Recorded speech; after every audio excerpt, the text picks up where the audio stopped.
My name's Charles Fishman, and I'm a journalist and author, and I'm the author of the book One Giant Leap, the impossible mission that flew us to the moon, about the Apollo program and going to the moon in the 1960s. And to me, the history of going to the moon in the 1960s has a freshness and urgency for the era we're living in now. And I'll tell you why. There are three things we've lost track of when it comes to the Apollo program and going to the moon in the 1960s.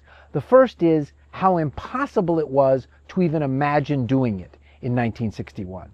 The second is how hard it actually turned out to be. And the third thing, in some ways the most important thing we've lost track of, is what going to the moon got us. So how impossible was it when John Kennedy in May 1961 rallied America, exhorted America to go to the moon?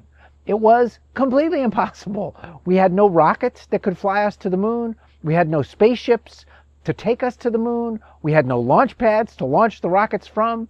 We had no computers that could do the calculations necessary to fly to the moon fast enough, let alone computers that were small enough. The smallest computers in 1961 were the size of 3 or 4 refrigerators lined up together, and we weren't flying any refrigerators to the moon. We had no space food. There was a huge debate in 1961 about whether the human brain would work correctly in zero gravity. We didn't know whether you would be able to think in space. So it was completely impossible when President John Kennedy said, let's go to the moon. And yet he imagined us doing it, and he set up the conditions under which NASA rallied to do it.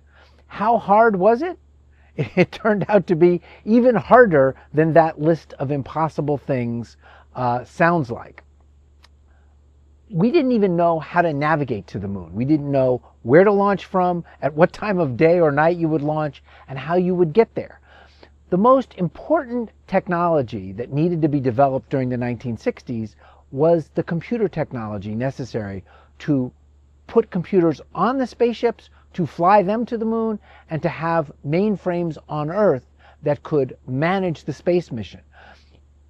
During the mid-1960s, there was nothing known as real-time computing. You submitted the work you wanted done by the computer on punch cards, and hours or days later, the computer did the work. There were almost no computers anywhere that operated the way all of our computers operate today. When you ask it to do something, it does it instantly. And so NASA worked with computer developers and computer chip developers, principally Fairchild Semiconductor and Texas Instruments, to develop the technology necessary for real-time computing. The second thing we didn't have was reliable computers. In the 1960s, computers had the exact opposite reputation of the reputation they have now. They were considered unreliable.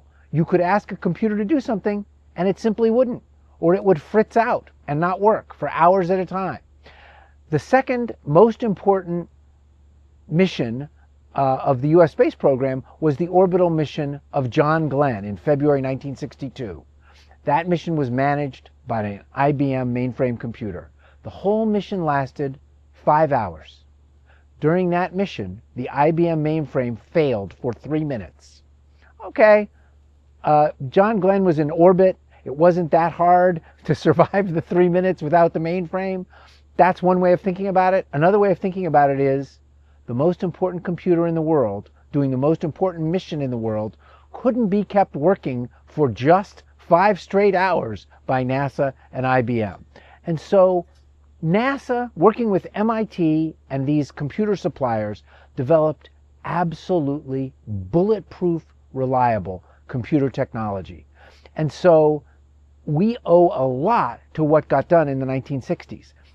The amazing thing is that a lot of what was required to go to the moon was invented, and we had the technology to do it, but we didn't have the manufacturing technology. So spacesuits were contracted to Playtex, the bra and girdle company. An amazing leap on the part of both Playtex and NASA. Playtex designed and constructed all of the spacesuits for NASA, for Apollo, and for decades after that. In fact, they continued to. They had no trouble designing the layers, 14 layers of spacesuit to protect the astronauts. The sewing was a different matter. All the spacesuits, every stitch of every spacesuit was sewn by hand, by skilled seamstresses from the bra and girdle line. They picked the best seamstresses who'd been working in the bra and girdle factories and brought them over to the spacesuit construction line. By the same token, NASA and MIT, Fairchild, and Texas Instruments eventually designed and invented a computer from the size of 3 refrigerators lined up next to each other to something slightly smaller than a roll-on suitcase today. But we didn't have the technology to manufacture those computers and computer chips the way we do now. All of the computer software was sewn by hand, one wire at a time, by seamstresses in Waltham, Massachusetts. Again, they went to the textile industry, they brought in skilled seamstresses, and every 1 and 0 was sewn one at a time by hand.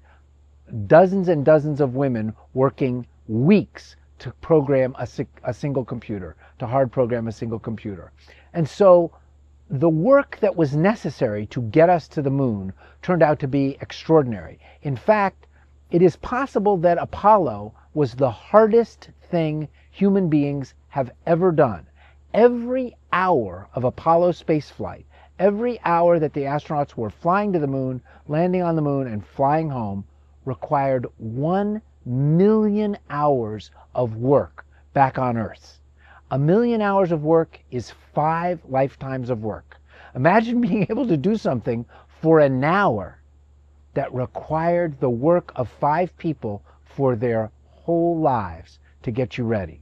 So it was impossible, and then NASA and the country decided it was important, and they did things that were incredibly difficult. More people worked on Apollo for several years than were fighting in Vietnam. 425,000 people were necessary to send the Apollo missions to the moon. And then really what gets mocked is, what did we get out of it? We went to the moon and all we got was Velcro and Tang. That's kind of the dismissive, mocking tone you get about the moon missions.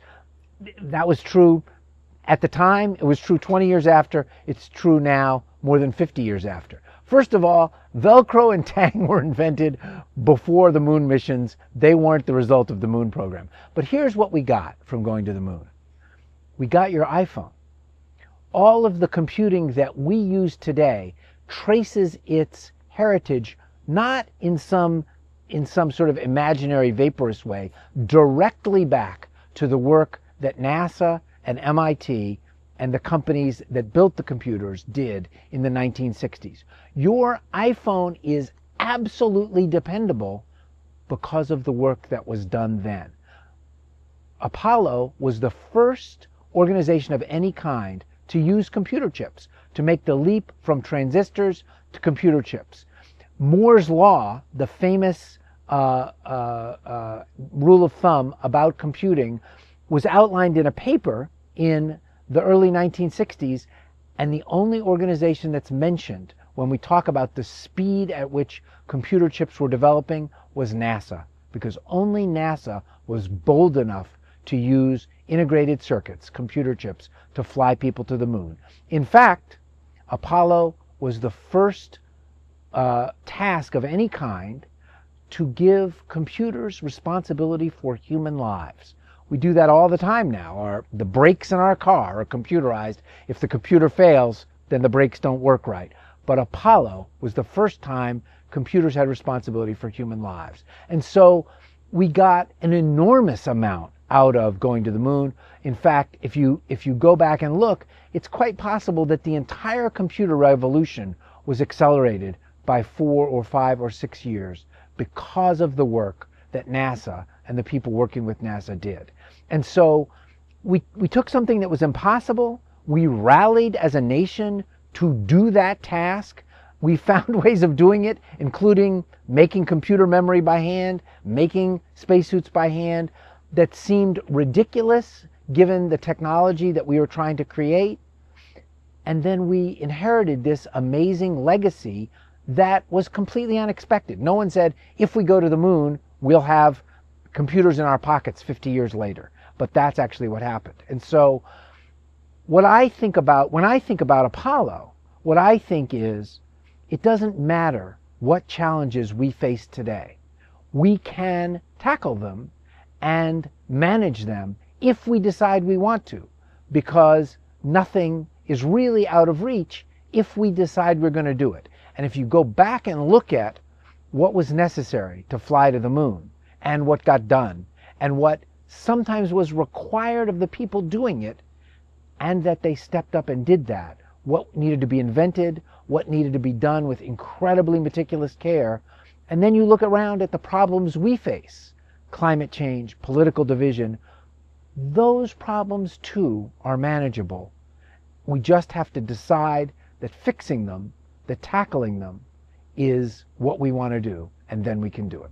So I draw tremendous inspiration from Apollo, and I think if you go back and read the story, it's filled with surprises, it's filled with moments of amusement and serendipity, but it's also a story that reminds us what we're capable of when we put our minds to it, and also when we put the culture of the United States to work on a problem.